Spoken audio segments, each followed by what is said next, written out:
गरीब माँ की 5 बेटियों के सोने के बाल। बाप रे, अभी से ही जेठ की तरह चिलचिलाती तपती धूप हो रही है। शरीर से तर तर पसीना निकल रहा है। सरला का शरीर मारे धूप के अंगार की तरह जल रहा था। तभी ललिता, सुगना और आनंदी झोपड़ी से निकल कर आई। लाओ माँ, हम भी उपले बनवा देते हैं। सरला के पास कोई दूजा सहारा नहीं था। वो एक अकेली माँ होकर भी अपनी 5 बेटी का पेट पाल रही थी, जिसमें से 3 बेटियां उसके दुख दर्द को समझती थी, मगर निशा, चंपा घमंडी थी। दोनों दिन भर पांव पसारे पड़ी रहती थी। जुग जुग जीती रहो मेरी बेटियों, तुम तीनों का हाथ लग गया, इसीलिए जल्दी उपले पाथ लिए। तो माँ, आज आप अपने हाथों से हमारे बालों की चंपी कर दो, बहुत दिन हो गए हैं। अच्छा, चलो ठीक है। ओहो, माँ दुनिया की सारी दौलत एक तरफ और हमारी माँ के हाथों की मालिश एक तरफ। बस बस, अब ज्यादा मक्खन मत लगा। कितनी बार कहा है तुम तीनों को कि अपने बालों का ध्यान रखा करो। लंबे बाल हैं, देखो कैसे उलझ गए।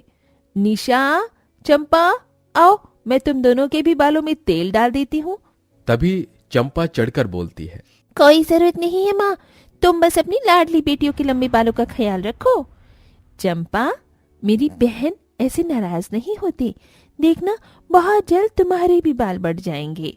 इसलिए कि गरीब सरला की तीनों बड़ी बेटियों के बाल लंबे घने काले होते हैं, तो वहीं चंपा और निशा के एकदम छोटे और उनके बालों में जगह जगह घाव भी थे। इसलिए वो आनंदी, सुगना और ललिता से ईर्ष्या रखती थी। वहीं सरला जंगल से जड़ी बूटी और फूलों से तेल शैम्पू बनाकर घर घर जाकर बेचा करती थी। लंबे घने बाल करने के तेल शैम्पू ले लो, गुड़हल, रीठा, आंवले से बना ताजा तेल ले लो बहन जी, ले लो। अरे कितने की दी एक बोतल? जी 100 रुपए की लगा दूंगी, बोहनी का टाइम है। तभी कम्मो छाव धरकर बोलती है, बाप रे, तेल शैम्पू तो बड़ा महंगा बेच रही है, अगर 100 की 2 बोतल लगाएगी तो ले लूंगी। वैसे भी तेल शैम्पू पर तो भारी छूट मिलती है। ठीक है, ले लीजिए। सरला कम दाम में शैम्पू बेच देती है। हर रोज कठिनाई से कमाकर सरला गुजारा चला रही थी, मगर गरीब जिंदगी के लिए 2 बेटियां उसे अक्सर सुनाती रहती थी। फिर एक दिन वो अपनी 5 बेटियों के साथ तेल शैम्पू बनाने के लिए फूल पत्तियां लेने जंगल आती है। तभी सरला को किसी जानवर के करहाने की आवाज आती है। तुम सबने कुछ सुना? ऐसा लगा जैसे कोई जानवर दर्द में कर्रा रहा हो। हाँ माँ, मुझे भी आवाज आई। तभी एक सुंदर हिरन हांफता हुआ आकर बेहोश हो जाता है। माँ, इस पर तो किसी ने तीर चलाया है। तभी पीछे से एक शिकारी दौड़ता हुआ आता है। वो मेरा शिकार है, छूना मत। पता है, कस्तूरबा हिरन है, इसमें बहुत खुशबू होती है। इसलिए तुमने इस बेजुबान जानवर को थोड़ी सी खुशबू के लिए मार दिया? अरे किसी को जिंदगी देना कितना मुश्किल है और तुमने इसे सांसें छीन ली। चले जाओ यहाँ से, ये हिरन मैं तुम्हें नहीं दूंगी। तभी हाथापाई में शिकारी सरला को जोर से धक्का मारता है, जिससे वो एक खोखले कटे पेड़ के नुकीले जड़ पर गिरकर मर जाती है। शिकारी वहां से भाग जाता है। 5 फूट फूट कर रोती हैं। माँ उठो, ये क्या हो गया? तभी आनंदी को हिरन में हलचल होती दिखाई दी। दीदी, लगता है ये हिरन जिंदा है, इसे घर ले चलते हैं। 5 रोते हुए अपनी माँ का अंतिम संस्कार कर देती हैं और हिरन की देखभाल करने लगती हैं। निशा, चंपा, आज के लिए लकड़ी खत्म है, जाकर जंगल से ले आओगी? दोनों जंगल जाने लगती हैं। तभी गांव से गुजरते हुए वो औरतों को बात करते हुए सुनती हैं। नर्मदा, आज के जमाने में इंसान का भला नहीं करता और वो सरला की तीनों बिटिया एक हिरन को ठीक करने में जान झोंक बैठी हैं। हाँ, तीनों अपनी माँ के जैसी मयार हैं। शक्ल सूरत में भी कोई खोट नहीं, दूध जैसा गोरा रंग और नागिन जैसे लंबे बाल भगवान ने बड़ी फुर्सत से बनाया है छोरियों को। अरे देख, उसकी दोनों बहनें जा रही हैं, मुंह की इतनी भद्दी दिखती हैं और मर्दानों जैसे बाल हैं इनके। इनका नाम तो इक्की दुक्की होना था, 2-4 बाल हैं। सुना तूने निशा, जिसे देखो उसकी जुबान पर हमारी बहनों की लंबे बालों की ही बात है।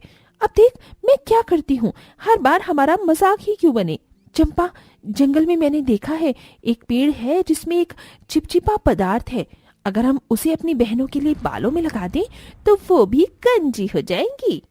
निशा और चंपा वो चिपचिपा पदार्थ तीनों के लंबे बालों में लगा देती है, जिसे देख तीनों बहुत रोती हैं। दीदी, लांग छुड़ाने पर भी ये नहीं छूट रहा।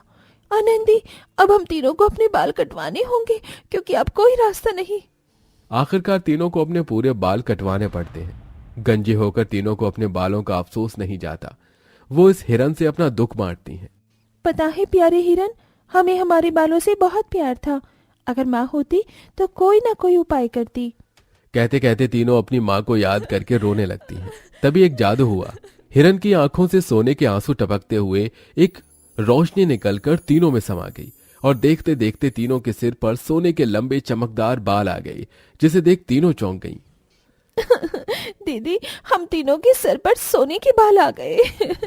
हाँ, पर ये हुआ कैसे? मेरे जादू से। अरे बाप रे, ये हिरन तो इंसानी भाषा बोलता है। आनंदी बेटी, ये मैं हूँ, तुम तीनों की माँ। कुछ देर के लिए इस हिरन में मेरी आत्मा है। तुमने मुझे याद किया था। तीनों इस हिरन से लिपटकर रोने लगी। माँ, लौट आओ ना माँ। तभी तीनों की रोने की आवाज सुनकर चंपा और निशा भी आ गई। अरे, तुम तीनों ने यूं रोना धोना क्यों लगाया हुआ है? पर तीनों के सोने के बाल देखकर जैसे दोनों के सीने पर सांप लौट गया। हमने तो इनके बाल काट दिए थे ताकि ये भद्दी दिखे, पर ये सोने के बाल में अब तो ये बला की खूबसूरत लग रही हैं। अगर सच्चाई निकलवानी है तो इन्हें मीठी मीठी बातों में फंसाना होगा। अरे दीदी, ये सोने के बाल कहाँ से आए? तीनों ने सीधेपन में सब बता दिया। दोनों अपनी माँ से लड़ने झगड़ने लगी। माँ, हम भी तो तुम्हारी बेटी है, हमें भी सोने के बाल चाहिए तो चाहिए। ठीक है, ये लो, ये जादुई सोने के बाल तुम्हारी हर मांग पूरी करेंगे। मगर याद रखना, अगर तुम दोनों ने सोने के बालों का गलत लालच किया और इस्तेमाल किया तो इसका फल भोगना पड़ेगा। ये कहकर हिरन की आंखों से सुनहरी रोशनी निकलकर दोनों के बालों में समा गई और उनके सिर पर भी सोने के बाल आ गए, जिससे दोनों खूबसूरत दिखने लगी और अहंकार से भर गईं। देख लो दीदी, अब हम भी रूप की मलिका से कम नहीं। हमारे पास सोने के बाल हैं, इसीलिए अब हम इस झोपड़पट्टी में सुदामा की तरह नहीं रहेंगे। चलो, हमारे जादुई सोने के बाल हमको इनसे अलग एक बड़ा सा घर दे दो। ये कहते एकदम से उनके बालों में एक चमक हुई और दोनों ने खुद को बड़े घर में पाया, जबकि तीनों उसी झोपड़ी में रहकर गरीब लोगों की मदद करने लगी। एक दिन एक बुढ़िया उन अमीर घमंडी बहनों के द्वार पर आती है। बिटिया, कुछ खाने को दे दो, बड़ी भूख लगी है। दोनों बहनों ने खुद के सोने के बालों पर इतराते हुए बुढ़िया की बिगड़ी हुई दशा को देखकर घिन करते हुए कहा, इस बुढ़िया में से कितनी बदबू आ रही है, कितनी गंदी है ऋतु है बुढ़िया। चल भाग यहाँ से, हमारे पास मुफ्त का कुछ भी नहीं जो भिखारियों में बांटते फिरे। दोनों बहनों ने जरा भी तरस नहीं खाया और बुढ़िया को बुरे बर्ताव के साथ दुत्कार कर भगा दिया। फिर बुढ़िया तीनों सोने के बालों वाली दयालु बहनों के घर आती है। बेटी, मेरी हालत पर तरस खाओ, कुछ खाने को दे दो, बहुत भूखी हूँ। धूप की वजह से चल चल कर पाँव में छाले भी पड़ गए हैं, कंठ भी सूख रहा है। अम्मा, अंदर आइए, आपको खाना मिलेगा। तीनों बहनों ने बुढ़िया को अंदर लाकर बिठाया और फिर उसे खाने को दिया। खाना खाकर बुढ़िया संतुष्ट होकर उन्हें आशीर्वाद देती है।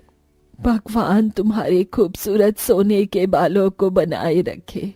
तुमने एक गरीब को खिलाया पिलाया, अब मैं चलती हूँ। अंत में बुढ़िया जब जाने लगी तभी तीनों बहनों ने कहा, जरा रुकिए अम्मा, हम तीनों आपकी मदद करना चाहते हैं। तीनों ने आंखें बंद की और अपने जादुई सोने के बालों पर हाथ फेरते हुए मदद मांगी। हमारे जादुई सोने के बाल, हमारी मदद करो। इसके साथ तीनों के सोने के बालों से सोने चांदी के सिक्के गिरने लगे, जो कि उठाकर वो बुढ़िया को देके विदा करती हैं। वहीं दूसरी तरफ निशा चंपा जैसे ही अपने सोने के बाल काटने के लिए कंघी लगाती हैं, उनके सारे सोने के बाल झड़ जाते हैं और दोनों गंजी हो जाती हैं। अपना भद्दा रूप देखकर दोनों चिढ़ पड़ती हैं। मेरे सोने के बाल कहाँ गए?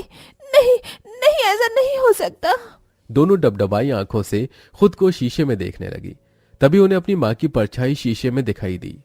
मैंने तुम दोनों को पहले ही चेताया था कि लालच न करना, मगर तुमने किसी गरीब के प्रति इंसानियत नहीं दिखाई, इसीलिए तुम उस सोने के बालों की हकदार नहीं। ये कहकर सरला की आत्मा गायब हो गई और देखते देखते वो बड़ा घर भी झोपड़ी में बदल गया। वहीं मददगार स्वभाव रखने की वजह से तीनों बहनों के सोने के बाल बने रहे और वहीं निशा चंपा को अपनी लालची स्वार्थी स्वभाव की वजह से सारी जिंदगी गंजेपन के साथ गुजारनी पड़ी। यही उनके कर्मों का लेखा जोखा था।